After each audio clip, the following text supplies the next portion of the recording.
بسم الله. بسم الله، توكل على الله. تفضلوا سيدي. الحمد لله رب العالمين، والصلاة والسلام على أشرف الأنبياء والمرسلين، صاحب السيرة العطرة التي عطرت الكون بجمالها وعطرت الكون بريحها الطيب، سيرة أفضل نبي وأفضل رسول المتخلق بأحسن الأخلاق. Bismillahirrahmanirrahim. Segala puji bagi Allah Subhanahu wa taala. Segala puji ke atas nikmat yang diberikan, iaitu kita boleh mendengar sirah sebaik-baik nabi, iaitu baginda sallallahu alaihi wasallam. Yang mana sirah dan cerita dan jalan kehidupan baginda sallallahu alaihi wasallam telah mencerahkan dunia ini daripada kegelapan, telah menjadikan dunia ini satu nur yang penuh dengan cahaya daripada asal dunia ini kegelapan.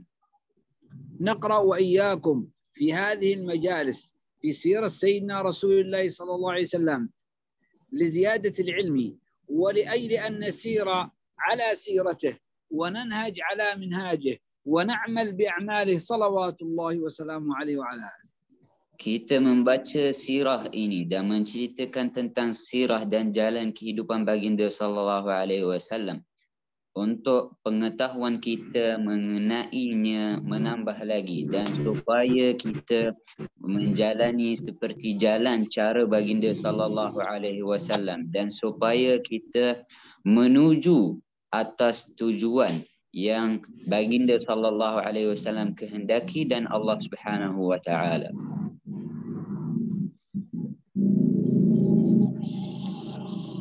نعم.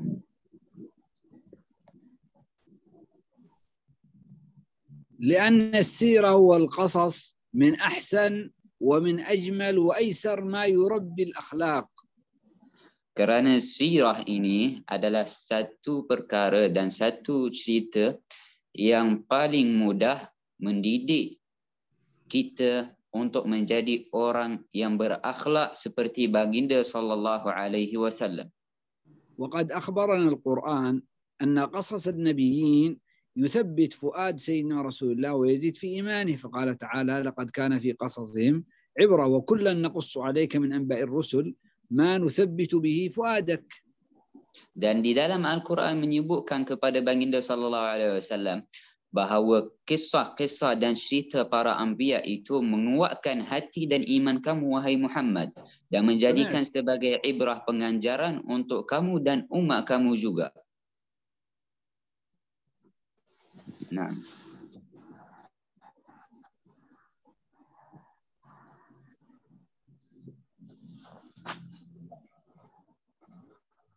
ربما النت عندك ضعيف، يكفي صوت، افتح الصوت بس. عند من؟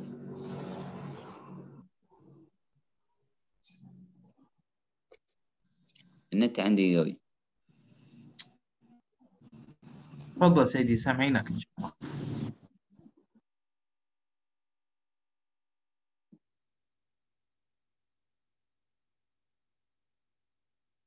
خرج دخل. أيوة. نعم. تسمعني؟ أيوة الآن نسمعك. لو استمريت في الدرس اقرأ من الكتاب واستمر. ها وأنتوا بقى تروحوا. تسمعني جيدا؟ الصوت غير واضح. طب اسمعني ولا من عندك؟ الآن بتسمع، هو من عندك. أظن أن المشكلة من عندكم سيدي، النت ضعيف عندكم. ما خلاص محمد اقرأ أنت واشرح. طيب إن شاء الله. جزاكم الله خيرا يا سيدي. طيب تفضل شيخ محمد. إن شاء الله di sebabkan masalah internet hari ini pada Dr. Ali ada masalah internet sikit, jadi insya Allah anaknya akan baca berapa bab biiznillah, dan juga dia akan baca terjemahannya juga sekali, dia akan terangkan biiznillah. Dan insya Allah pada kelas yang akan datang biiznillah Dr. Ali akan tambah-tambah biiznillah. Barakallahu fikum. Tafadhal Syekh Muhammad, barakallahu fik. Bismillahirrahmanirrahim. Alhamdulillah. Jadi seperti mana yang telah disebutkan, cerita baginda, cerita para nabi ini, dia dikira satu cara untuk kita mendapat akhlak dan adab seperti mereka. Maka apabila kita dengar cerita mereka, dengar jalan kehidupan mereka, kisah-kisah mereka, maka kita menjadikan cerita mereka itu adalah satu pengajaran untuk kita. Bukan setakat kita mendengar sahaja, akan tetapi kita amalkan seperti apa yang mereka jalankan. Jadi pada hari ini kita akan baca pada pelajaran yang ke-13. Halatul Arab qabla al-Islam. Allah Subhanahu wa taala menghantarkan para nabi dan para rasul untuk menjadi petunjuk kepada manusia. Setiap umat itu dihantarkan rasul dan nabi yang sesuai untuk mereka. Allah Subhanahu wa taala tidak akan menghantar seorang rasul ataupun nabi melainkan rasul itu bahasanya seperti bahasa kaumnya. Jadi Allah Subhanahu wa taala menghantar baginda sallallahu alaihi wasallam kepada umat ini sebagai petunjuk kepada umat ini dan sebagai ketua penghulu untuk membawa kita kepada Allah Subhanahu wa taala. Seperti mana kalau kita nak pergi ke satu jalan, satu laluan, kita perlu ada orang yang menunjukkan kita laluan itu dan jalan itu. Maka penunjuk rahaba untuk jalan kita nak masuk syurga, nak dapatkan keredaan Allah Subhanahu wa taala adalah melalui rasul-rasul dan para nabi. Dan rasul kita iaitu Muhammad sallallahu alaihi wasallam itu adalah rasul yang terakhir. Tidak ada rasul selepasnya. Dan baginda sallallahu alaihi wasallam adalah nabi dan rasul yang paling dicintai oleh Allah Subhanahu wa taala. Maka Allah Subhanahu wa taala akan menghantar kepada kaum itu, satu umat itu, rasul ataupun nabi. Maka di sini pada pelajaran hari ini dia akan menceritakan tentang keadaan orang Arab sebelum kedatangan Islam, sebelum Nabi Muhammad diutuskan menjadi sebagai seorang rasul. Sebelum Nabi SAW dakwah mereka, sebelum Islam itu disebarkan. Maka bagaimana keadaan orang Arab sebelum itu? Jadi disebut dalam kitab ini Halatul Arab qabla al-Islam. Keadaan orang Arab sebelum kedatangan Islam. Bagaimana keadaan orang Arab sebelum kedatangan Islam selepas Nabi Isa? Nabi Isa diutuskan. Kemudian Allah Subhanahu wa taala telah mengangkat Nabi Isa. Kemudian selepas itu tidak ada rasul dan nabi yang diutuskan beberapa ratus tahun. Kemudian barulah Allah Subhanahu wa taala menghantar baginda sallallahu alaihi wasallam. Jadi bagaimana keadaan orang Arab waktu itu, ashabul fatrah, bagaimana mereka, bagaimana keadaan mereka? Apakah mereka yang melakukan pada waktu itu? Jadi disebutkan al-Arab qabla al-Islam musyrikin ya'buduna al-asnam wa yuqaddisunaha. Adalah orang Arab sebelum kedatangan Islam, mereka adalah musyrikin, iaitu menyekutukan Allah Subhanahu wa taala, yakni menjadikan bagi Allah Subhanahu wa taala sekutu. Tuhan, menjadikan bagi Allah Subhanahu wa taala Tuhan. Iaitu mereka sembah berhala di sekeliling Kaabah sebelum itu. Sebelum baginda sallallahu alaihi wasallam lahir, ada 360 berhala. Mereka menjadikan berhala-berhala itu sebagai sekutu bagi Allah Subhanahu wa taala. Bagaimana fikiran mereka? Mereka percaya ada Tuhan, tapi mereka kata Tuhan itu tidak akan turun ke bumi. Macam sultan, dia tidak akan turun ke padang untuk tengok rakyat dan sebagainya. Maka diletakkan ketua-ketua di bumi. Maka begitu juga fikiran mereka, sembah berhala, mereka menyekutukan bagi Allah Subhanahu wa taala berhala itu. Jadi mereka menjadikan berhala itu adalah Tuhan. Jadi di Mekah itu mereka menjadikan lebih daripada 360 berhala di sekeliling Kaabah. Mereka menjadikan satu berhala itu sebagai mereka kata Tuhan untuk memberi rezeki kepada mereka. Jadi mereka kata kalau sesiapa yang miskin fakir datang ke berhala ini, doa kepada dia, minta sujud kepada dia, akan diberikan rezeki. Itulah fikiran mereka. Jadi mereka menyekutukan selain Allah Subhanahu wa taala, menjadikan bagi Allah Subhanahu wa taala sekutu. Ya'buduna al-asnam wa yuqaddisunaha. Mereka sembah berhala, sembah batu yang mereka buat sendiri. Mereka buat berhala itu dan mereka sembah berhala itu. Dan mereka kata itu adalah Tuhan mereka. Wa yuqaddisunaha, dan mereka mengagungkan berhala-berhala itu. Mengagungkan berhala-berhala itu. Sehingga kalau ada orang datang ganggu berhala mereka, mereka akan bunuh. Mereka tidak akan bagi sesiapa yang melakukan perkara yang keji di sekeliling tempat mereka itu, di sekeliling berhala. Kerana dalam sangkaan mereka itu adalah Tuhan mereka. Nah, dan itulah keadaan mereka sebelum itu. Menyembah berhala dan menjadikan bagi Allah Subhanahu wa taala sekutu. Dan keadaan mereka begitu juga, mereka membunuh anak mereka. Ada sebahagian daripada mereka membunuh anak mereka disebabkan fakir. Dia takut kelaparan. Takut kelaparan. Kalau anaknya sudah besar, apakah yang dia nak berikan makanan kepadanya? Nak bagi minum apa, nak bagi makanan apa, tempat tinggal di mana. Jadi dia risau. Jadi dia tak nak dia tak nak disusahkan. Maka apa yang dia akan buat? Dia akan bunuh anak dia sewaktu anak dia masih kecil. Kerana apa? Kerana kejahilan mereka. Kerana mereka tidak ada tawakal dan tidak ada iman percaya kepada Allah Subhanahu wa taala. Bila seseorang itu ada kepercayaan kepada Allah Subhanahu wa taala, maka dia akan tawakal. Apa-apa yang berlaku dekat sekelilingnya, dia tidak akan terkesan. Bahkan apa yang berlaku itu akan menambahkan keimanan dia dan kekuatan dia. Daripada jahiliyah sebelum kedatangan Islam, disebabkan iman itu tiada dan tawakal itu tiada dan mereka tidak percaya dengan Allah Subhanahu wa taala, maka bila dilahirkan baginya anak, apa yang dia akan lakukan? Dia akan ambil anak itu, dia akan bunuh. Ditanya kenapa? Jadi dia akan jawab, kalau dia sudah besar, saya nak bagi dia makan apa, saya nak bagi dia minum apa, tempat tinggal di mana dan sebagainya. Dan ada juga yang membunuh anak-anak perempuan. Anak perempuannya. Di zaman Arab jahiliyah dahulu sebelum kedatangan Islam, anak perempuan dibunuh. Kenapa dibunuh? Zaman Arab dahulu mereka takut ar. Ar ini malu. Iaitu apabila berlaku satu pergaduhan, satu peperangan antara satu kampung dengan kampung yang lain.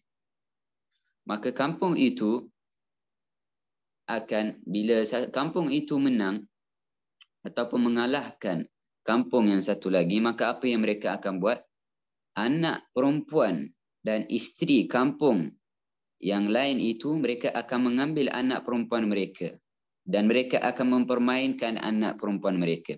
Jadi dalam fikiran orang jahiliyah, mereka sangat malu kalau ada orang yang jatuhkan maruah mereka dekat anak perempuan dia. Maka mereka kata, lebih baik saya tanam dia waktu dia kecil, daripada kalau dia sudah besar nanti, diambil oleh orang. Lalu saya akan rasa malu. Jadi zaman jahiliyah, walaupun mereka orang kafir, walaupun mereka jahil, tapi mereka ada rasa malu kalau anak perempuannya dihina, kalau anak perempuannya diambil oleh orang lain, dipermainkan. Tapi mereka melampaui batas sampai mereka boleh membunuh anak perempuan mereka. Maka agama Islam tidak seperti itu. Agama Islam tengah. Waja'alnakum ummatan wasata. Nabi Muhammad dihantar dan umatnya adalah pada pertengahan, tidak terlampau kanan dan tidak terlampau kiri. Maka apabila dilahirkan bagi seseorang itu perempuan, maka mukanya itu akan kecewa dan mukanya itu akan merah. Kerana apa? Kerana dia telah mendapat anak perempuan. Maka bila dilahirkan anak perempuan, dan dia akan terus ambil dan dia akan pergi tanam terus. Naam. Itulah keadaan mereka kerana kejahilan mereka. Maka Islam dan baginda sallallahu alaihi wasallam datang tunjukkan cara yang betul. Datang tunjukkan hak-hak manusia. Datang tunjukkan bagaimana akhlak dan adab agama Islam. Naam. Wa yadfinuna banatahunna wa hunna hayyat, dan mereka menanam anak-anak perempuan mereka dalam keadaan anak perempuan mereka itu masih hidup. Anak perempuan masih hidup, maka dia akan ditanam.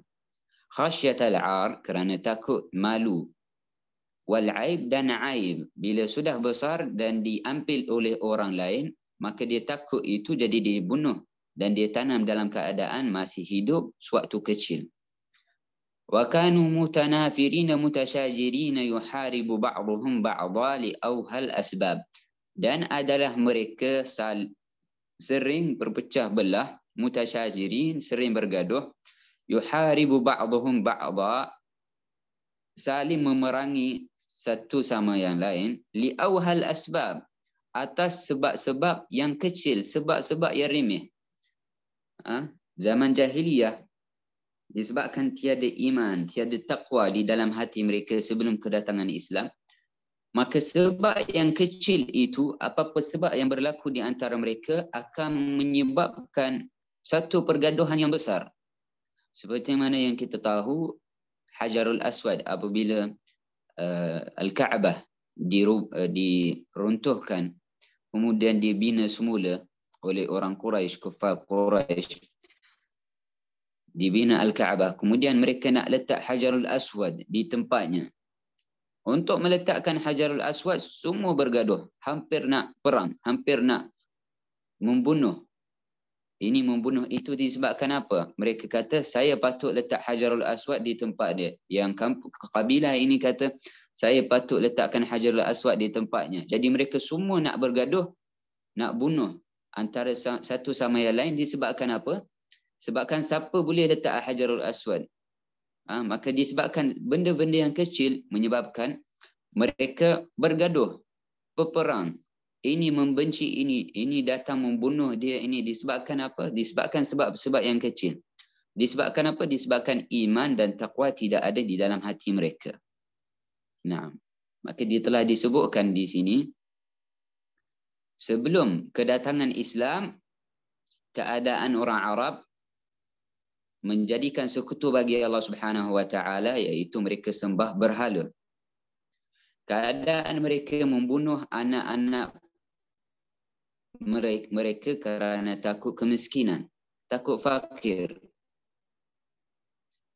Keadaan mereka begitu juga, mereka membunuh anak perempuan mereka takut malu. Bila sudah dia membesar, lalu berlaku satu pergaduhan, satu peperangan, lalu kampung yang lain itu telah mengambil anak perempuan mereka, mempermainkan anak perempuan mereka, maka dia takut malu. Maka dia membunuh dan tanam anak perempuannya masih kecil. Dan keadaan mereka begitu juga, sering bergaduh atas sebab-sebab yang remeh, sebab-sebab yang kecil, keadaan mereka begitu. Maka agama al-Islam ini datang, dan baginda sallallahu alaihi wasallam datang kepada mereka ini untuk menunjukkan mereka mana yang betul, mana yang benar. Pertama sekali diterangkan kepada mereka taqwa dan iman. Bila hati seseorang itu sudah ada iman, dan iman iaitu percaya dengan Allah Subhanahu wa taala, percaya semua apa yang berlaku itu sama ada baik ataupun buruk itu daripada Allah Subhanahu wa taala, dan taqwa, takut kepada Allah Subhanahu wa taala. Maka bila ada iman dan taqwa di hati seseorang itu, Allah Subhanahu wa taala akan menjadikan kehidupannya itu mudah. Walaupun apa-apa yang berlaku di sekelilingnya, usik ganggu kacau yang berlaku di sekelilingnya, dia akan tetap kuat dan bersabar dan bertawakal. Kerana apa? Kerana iman di dalam hatinya sudah ada dan taqwa pun sudah ada. Naam. Maka bila baginda sallallahu alaihi wasallam datang, baginda sallallahu alaihi wasallam terangkan kepada mereka Orang yang pernah membunuh anak perempuan dia menyesal. Orang yang nak membunuh anak perempuan dia tak jadi bunuh anak dia. Orang yang sebelum ni sering benci itu, benci ini, dia jaga hatinya dan dia jaga perasaannya. Dia tidak membenci kepada si fulan dan tidak membenci kepada si dia. Orang yang membunuh anaknya disebabkan takut fakir dan miskin itu, dia terus bertawakal kepada Allah Subhanahu Wa Taala dan dia tidak membunuh anak ni lagi. Orang yang sebelum ini berperang atas sebab-sebab yang kecil, gaduh dengan itu, gaduh dengan ini, bila baginda sallallahu alaihi wasallam datang, baginda sallallahu alaihi wasallam terangkan kepada mereka, baginda sallallahu alaihi wasallam tunjukkan kepada mereka, maka mereka telah berakal. Sebab itu dipanggil jahiliyah, zaman jahiliyah, zaman kebodohan, kerana semua yang telah disebutkan itu adalah orang yang tidak berakal akan buat. Bunuh anak sendiri. Anak sendiri dia pergi tanam. Ataupun anak lelaki dia pergi bunuh, takut bila dah besar dia takut miskin. Jadi itu orang yang melakukan perbuatan itu adalah orang yang tidak berakal. Maka baginda sallallahu alaihi wasallam datang terangkan kepada mereka, syarah kepada mereka sampai mereka menjadi orang yang kuat, sampai mereka menjadi sahabat, iaitu orang yang paling rapat dengan Nabi sallallahu alaihi wasallam. Sampai daripada kalangan mereka boleh korbankan diri dia semata-mata nak menjaga baginda sallallahu alaihi wasallam. Daripada kalangan mereka boleh korbankan nyawa dia, ahli keluarganya, hartanya, semata-mata nak sebarkan agama Islam. Tapi dengan cara baginda sallallahu alaihi wasallam. Bagaimana Nabi Muhammad datang dengan membawa cara itu? Itulah yang kita akan cerita supaya kita membawa cara itu, cara yang mudah, dengan lembut, dengan kasih sayang, yang boleh membuatkan orang lain terkesan dengan sifat kita. Itulah sifat baginda sallallahu alaihi wasallam. Baginda sallallahu alaihi wasallam sifatnya lemah lembut. Bila dia menasihati seseorang itu, dia nasihat dengan penuh kasih sayang. Sebab itu daripada sifat baginda sallallahu alaihi wasallam al-halim, iaitu kasih sayang. Baginda sallallahu alaihi wasallam bukan daripada sifatnya al-ghadhib, yang marah, selalu marah. Tidak. Nabi sallallahu alaihi wasallam tidak pernah marah, kecuali kalau perkara itu melanggar syariat Allah Subhanahu wa taala. Tapi atas dirinya Nabi Muhammad tidak pernah marah. Apabila kaum Quraisy, Abu Jahal datang kepada baginda sallallahu alaihi wasallam, baginda sallallahu alaihi wasallam sedang solat di hadapan Kaabah. Apa yang dilakukan oleh Abu Jahal? Abu Jahal meletakkan uri dan usus dan kekuturan darah hayawan unta itu selepas dia melahirkan anak, dia letak di belakang Nabi sallallahu alaihi wasallam. Waktu itu Nabi Muhammad sedang sujud. Sampai Nabi Muhammad tak boleh nak berdiri. Sujud berat darah yang diletakkan dan usus itu. Datang Fatimah membuang najis itu. Nabi sallallahu alaihi wasallam bangun, Nabi sallallahu alaihi wasallam tidak marah. Tapi Fatimah waktu itu marah kerana ayahnya dihina. Dia marah kaum Quraisy, dia marah Abu Jahal, tapi baginda sallallahu alaihi wasallam tidak marah. Apa yang dikatakan oleh baginda sallallahu alaihi wasallam?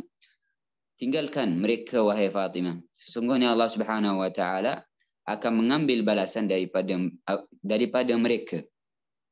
Dan begitu juga apabila baginda sallallahu alaihi wasallam keluar ke Taif. Nabi sallallahu alaihi wasallam keluar ke Taif, nasihat mereka dengan penuh kasih sayang. Nabi Muhammad jumpa budak yang kecil, Nabi Muhammad nasihat dia.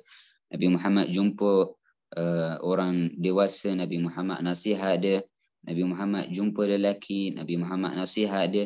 Nabi Muhammad jumpa perempuan, Nabi Muhammad nasihat dia. Tapi apa yang mereka buat? Mereka baling batu dekat Nabi. Mereka hina Nabi. Mereka kata Nabi Muhammad ini gila. Sampai kakinya berdarah. Nabi Muhammad keluar ke Taif, keluar daripada Taif. Malaikat gunung datang kepada baginda sallallahu alaihi wasallam, tanya, izinkan saya untuk cantumkan dua gunung ini di Taif. Taif ini adalah satu kampung, di sekelilingnya ada dua gunung. Maka malaikat gunung itu datang kepada baginda sallallahu alaihi wasallam kata, izinkan saya cantumkan dua gunung ini, gabungkan dua gunung ini, binasakan kampung Taif. Kerana apa? Kerana mereka hina kamu, kerana mereka baling batu dekat kamu, kerana mereka kata kamu gila. Maka apa yang dibuat oleh Nabi Muhammad SAW? Pada waktu itu kaki Nabi Muhammad berdarah. Pada waktu itu Nabi Muhammad sedang sedih. Tapi apa yang dijawab oleh baginda sallallahu alaihi wasallam kepada malaikat gunung? Tidak. Aku mengharapkan daripada mereka ini ada orang Islam, ada ketua-ketua Islam yang akan membawa agama Islam dengan kuat. Maka selepas beberapa waktu, orang yang paling kuat membawa agama Islam adalah daripada kampung Taif. Maka itulah cara baginda sallallahu alaihi wasallam datang dengan penuh kasih sayang. Nasihat mereka. Oleh itu mereka berubah. Orang yang bunuh anak perempuan dia, dia tidak membunuh anak perempuan dia. Orang yang sebelum ini bergaduh atas sebab-sebab yang kecil, dia tidak bergaduh. Maka itulah cara baginda sallallahu alaihi wasallam. Nah, maka khulasah, dia sebut khulasah, ringkasan daripada semua yang telah disebutkan. Kana al-Arab qabla bi'thatihi mutanabidina mukhtalifin. Adalah orang Arab sebelum baginda sallallahu alaihi wasallam diutuskan, keadaan mereka bagaimana? Keadaan mereka sering bergaduh. Yadribu ba'dhum riqaba ba'd. Setiap orang itu membunuh akan sebahagian yang lain atas sebab-sebab yang remeh. Wa kana aktsaruhum musyrikin. Dan adalah kebanyakan daripada mereka itu sebelum datangnya agama Islam, sebelum baginda sallallahu alaihi wasallam diutus, musyrikin, musyrik, orang musyrik, iaitu menyekutukan Allah Subhanahu wa taala, menjadikan bagi Allah Subhanahu wa taala sekutu. Yaqtuluna auladahum, mereka membunuh anak-anak mereka kerana takut kemiskinan. Wa banatahum, dan begitu juga mereka membunuh anak perempuan mereka kerana takut malu dan ar. Naam. نواصل شيخنا. نعم تابع إن شاء الله، معنا وقت قليلا. تفضل. Naam. Jadi bila keadaan mereka seperti itu, Allah Subhanahu wa taala menghantar baginda sallallahu alaihi wasallam kepada mereka di Mekah. Maka bila Mekah itu adalah orang Arab, maka Allah Subhanahu wa taala menghantar seorang nabi yang bercakap Arab, lidahnya Arab. Maka Allah Subhanahu wa taala menghantar baginda sallallahu alaihi wasallam. Dan seperti mana yang pernah disebutkan bagaimana Nabi Muhammad lahir, siapakah yang menjaga baginda sallallahu alaihi wasallam, bagaimana keadaan baginda sallallahu alaihi wasallam sebelum menjadi rasul. Di sini dia akan sebut ad-da'watu sirran. Apabila Nabi Muhammad diutus sebagai seorang rasul, diturunkan wahyu kepadanya di dalam Gua Hira, iaitu surah yang pertama yang diturunkan adalah surah Iqra, dan Nabi sallallahu alaihi wasallam dipeluk oleh malaikat Jibril sebanyak 3 kali. Kemudian baginda sallallahu alaihi wasallam jawab, ma ana biqari, aku tidak mampu berbaca. Baginda sallallahu alaihi wasallam dipeluk kali kedua, kali ketiga. Kemudian Jibril memberitahu kepadanya, Iqra bismi rabbikal ladzi khalaq, turunlah surah Iqra. Kemudian baginda sallallahu alaihi wasallam terus turun ke rumah Sayyidatina Khadijah dan sebagainya. Jadi bila diturunkan wahyu ketika mana baginda sallallahu alaihi wasallam tamat umurnya 40 tahun. Jadi selepas turunnya wahyu, adakah baginda sallallahu alaihi wasallam terus mulakan dakwah secara terang-terangan? Tidak. Baginda sallallahu alaihi wasallam mulakan dakwahnya bila diturunkan wahyu kepadanya, diturunkan agama, diturunkan cara-cara itu, cara ini. Nabi sallallahu alaihi wasallam mulakan dakwah secara sembunyi, secara rahsia. Secara rahsia selama 3 tahun. Nabi Muhammad dakwah secara rahsia selama 3 tahun. Nabi Muhammad dakwah kawan rapatnya, kawan yang paling rapat dengan Nabi sallallahu alaihi wasallam yang Nabi Muhammad rasa dia akan percaya dan dia akan bantu, Nabi Muhammad pergi dakwah dia. Seperti Sayyidina Abu Bakar As-Siddiq, seperti Sayyidina Uthman, isterinya Sayyidatina Khadijah. Maka orang yang pertama masuk Islam daripada kalangan perempuan adalah Sayyidatina Khadijatul Kubra, iaitu ketua para perempuan di syurga nanti. Orang yang masuk Islam daripada kalangan orang besar Abu Bakar As-Siddiq, iaitu kawan rapat baginda sallallahu alaihi wasallam daripada sebelum itu. Dan orang yang pertama masuk Islam daripada kalangan pemuda, daripada kalangan pemuda adalah Sayyidina Ali bin Abi Talib.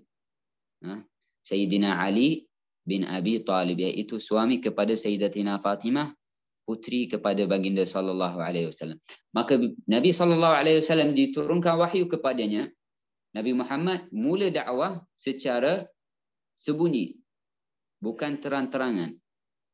Allah Subhanahu wa taala belum perintahkan dia lagi untuk dakwah secara terang-terangan. Maka baginda sallallahu alaihi wasallam mulakan dakwah secara sembunyi selama 3 tahun. Bada an-Nabi sallallahu alaihi wasallam bid-da'wah sirran lamma nazala alaihi ya ayyuhal muddaththir qum fa'andir wa rabbaka fakabbir wa thiyabaka fatahhir warrujza fahjur wa la tamnun tastakthir wa li rabbika fasbir. Jadi seperti mana yang kita tahu, surah yang pertama yang diturunkan adalah surah Iqra. Dan ada sebahagian ulama mengatakan surah yang kedua yang diturunkan adalah surah Al-Muddaththir. Ya ayyuhal muddaththir. Maka di dalam surah ayat Ya ayyuhal muddaththir ini Allah Subhanahu wa taala memerintahkan baginda sallallahu alaihi wasallam untuk memulakan dakwahmu. Mulakan dakwahmu wahai Muhammad sallallahu alaihi wasallam. Bersihkan kekotoran daripada orang-orang kafir di Mekah. Bersihkan pakaianmu dan bersihkan kekotoran dosa mereka seperti mana kamu bersihkan bajumu wahai baginda sallallahu alaihi wasallam. Maka baginda sallallahu alaihi wasallam bila turun surah ini ayat Ya ayyuhal muddaththir qum fa'andir, Nabi Muhammad mula dakwah tapi secara sembunyi selama 3 tahun. Ya ayyuhal muddaththir qum fa'andir wa rabbaka fakabbir wa thiyabaka fatahhir warrujza fahjur wa la tamnun tastakthir wa li rabbika fasbir. Maka Allah Subhanahu wa taala memerintahkan baginda sallallahu alaihi wasallam untuk berdakwah secara sembunyi. Secara sembunyi. Maka baginda sallallahu alaihi wasallam mula dakwah sahabat kawan-kawan dia, antaranya Uthman, Abu Bakar, dan Nabi sallallahu alaihi wasallam juga mengumpulkan keluarganya, ahli keluarganya, iaitu Banu Hashim dan Banu Abdul Muttalib. Baginda sallallahu alaihi wasallam mengumpulkan mereka untuk dakwah mereka. Al-aqrabuna aula bil ma'ruf. Dan di dalam ayat Al-Quran Allah Subhanahu wa taala sebut dakwah ahli keluarga kamu dahulu. Maka baginda sallallahu alaihi wasallam panggil ahli keluarganya di satu tempat dan Nabi Muhammad beritahu kepada mereka, sesungguhnya aku adalah utusan Allah Subhanahu wa taala. Sesiapa yang mengikuti aku dan percaya kepada aku, nescaya dia akan mendapat keredaan Allah Subhanahu wa taala dan dia akan dapat masuk syurga. Dan sesiapa yang tidak mengikuti aku dan memperdustakan aku, dia akan dimurkai oleh Allah Subhanahu wa taala, bahkan dia akan dimasukkan ke dalam neraka. Jadi ahli keluarga Nabi sallallahu alaihi wasallam semua dengar, tapi mereka tidak menentang Nabi sallallahu alaihi wasallam. Ada seorang yang menentang baginda sallallahu alaihi wasallam, iaitu Abu Lahab. Abu Lahab pakcik baginda sallallahu alaihi wasallam, pakcik sendiri. Maka Abu Lahab bangun dan dia kata, tabballaka ya Muhammad. Celaka bagi kamu wahai Muhammad. Adakah disebabkan ini kamu kumpulkan kami? Alihadza jama'atana. Adakah disebabkan itu kamu kumpul kami semua ini? Nak beritahu yang kamu ini adalah seorang rasul itu sahaja. Tabballaka. Maka turunlah surah tabbat yada abi lahab wa tab. celaka kedua tangan Abu Lahab. Bukan kecelakaan bagi kamu wahai Nabi, tapi kecelakaan yang sebenar adalah bagi Abu Lahab. Ma aghna anhu maluhu wa ma kasab.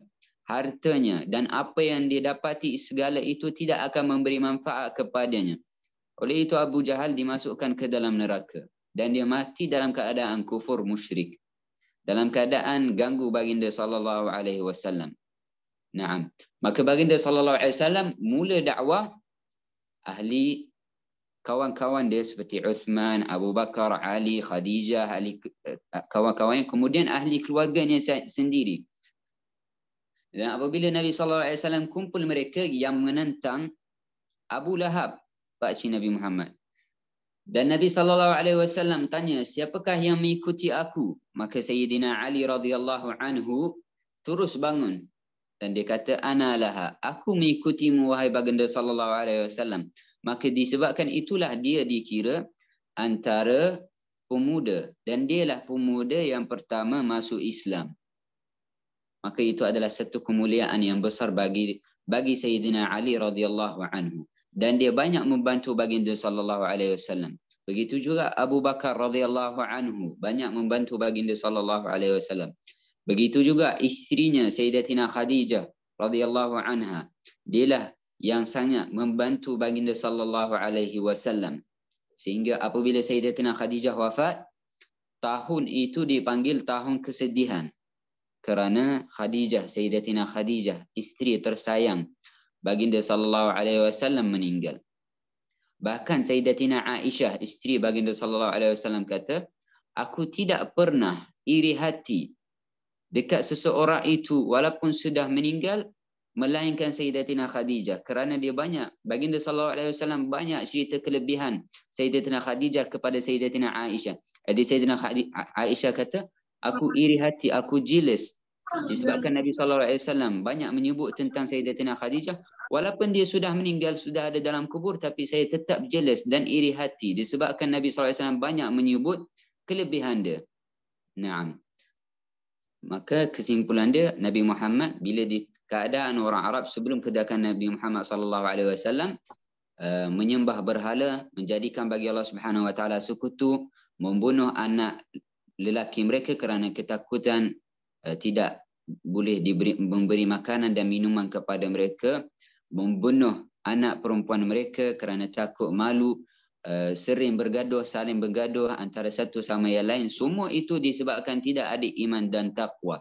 Jadi bila Nabi sallallahu alaihi wasallam diutuskan, Nabi Muhammad mula dakwah secara sembunyi dahulu supaya orang kafir tidak terkejut. Datang seorang Nabi membawa agama yang baharu, terus kata aku Nabi dan dakwah secara terang-terangan, maka Nabi Muhammad akan dibunuh.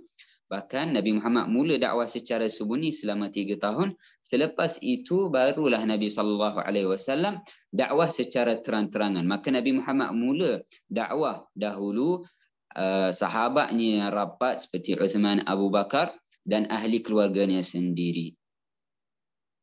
Naam. Jadi moga-moga dengan itu kita boleh dapat faedah dan kita boleh dapat mengikuti jalan baginda sallallahu alaihi wasallam dakwah, iaitu dengan penuh kasih sayang dan lembut dan buka hati untuk orang di sekeliling kita, insya-Allah. Naam. Hadza billahi taufiq wal hidayah. Wassalamualaikum warahmatullahi wabarakatuh. Wa nu'ti al-amr lisyekh. Barakallahu fikum. Allah yaftah alaikum. Alhamdulillah, syukur kepada Allah Subhanahu wa taala yang mudahkan untuk kita untuk hadir juga pada kelas. Alhamdulillah, mohon maaf Dr. Ali ada masalah pada internet sebab subhanallah usahanya dia usaha pun nak mengajar juga. Sebenarnya dia kata, dia bagi tahu saya dia lagi dalam 1 jam dia sampai rumah. Tapi kebetulan ada masalah dekat jalan, Allah alam, semoga Allah SWT selamat baginya sampai insya-Allah. Jam keadaan jalan jam dekat sana. Kemudian subhanallah dia kata tak apa, saya berhenti tepi jalan dan saya mengajar insya-Allah juga. Anak cakap tak apa, kita cancel kelas ini bagi masa lain. Doktor kata tak, insya-Allah saya buat kelas biiznillah. Subhanallah. Dan tadi seperti mana kita tengok lain tak berapa juga, tapi alhamdulillah adalah anaknya juga sampailah pada kita. Syukur kepada Allah SWT. Semoga Allah SWT makbul pada kita semua biiznillah. Amin ya rabbal alamin. InsyaAllah kita akan bertemu pada kelas yang akan datang dengan Dr. Ali biiznillah. Kita akan cuba juga kalau dapat kita buat kelas tambahan biiznillah. Maksud kita buat pada hari Sabtu yang akan datang. Kalau ada kosong mungkin kita boleh buat biiznillah SWT. Barakallahu fikum. Jazakumullah ala kulli khair. هذا والله أعلم. سبحانك اللهم وبحمدك أشهد أن لا إله إلا أنت نستغفرك ونتوب إليك وصلى الله على سيدنا مولانا محمد وعلى آله وصحبه أجمعين. بسم الله الرحمن الرحيم. الحمد لله رب العالمين والصلاة والسلام على رسول الله وعلى آله وصحبه أجمعين. اللهم ربنا تقبل منا إنك أنت السميع العليم. تب علينا مولانا إنك أنت التواب الرحيم وارحمنا برحمتك الرحيم. ربنا يا ربنا آتنا في الدنيا حسنة وفي الآخرة حسنة وقنا عذاب النار. وصلى الله على سيدنا محمد وعلى آله وصحبه أجمعين والحمد لله رب العالمين. بارك الله فيكم وجزاكم الله على كل خير. جزاكم الله خيرا شيخ محمد وفتح الله عليكم ونراكم إن شاء الله في الدرس القادم بإذن الله. آمين آمين. الله نستأذنكم. في أمان الله. يسر الله لكم. أهلا وسهلا.